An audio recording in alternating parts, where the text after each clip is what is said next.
Hello everyone. Is your Samsung RF18HFENBSR fridge acting up? Perhaps you suspect it needs a defrost cycle? Well, you've come to the right place. Today, I'll show you how to manually activate the defrost mode on this specific model. This can be useful if you notice ice buildup, inconsistent temperatures, or other signs that your fridge isn't defrosting properly on its own. Let's get started. Activating the defrost mode on your Samsung RF18HFENBSR isn't too complicated, but you need to follow the steps carefully. First, locate the control panel. It's usually found inside the refrigerator compartment, near the top.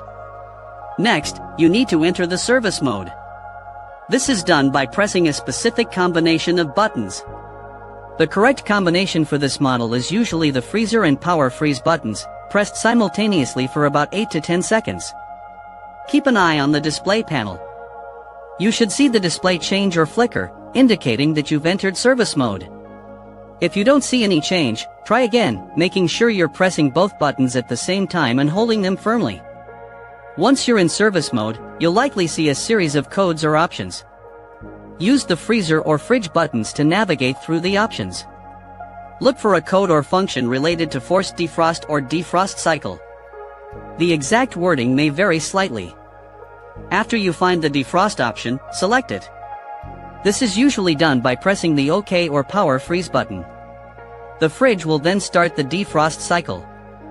You might hear some sounds, like the compressor shutting off or the defrost heater activating.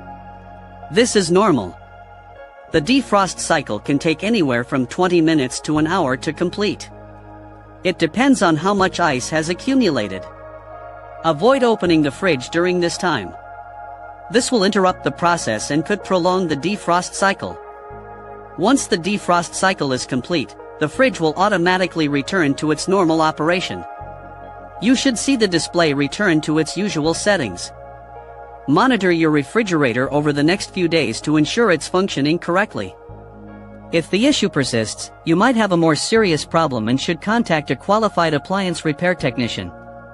Remember, always unplug your appliance before attempting any repairs or adjustments if you are unsure or uncomfortable with the process. Safety first.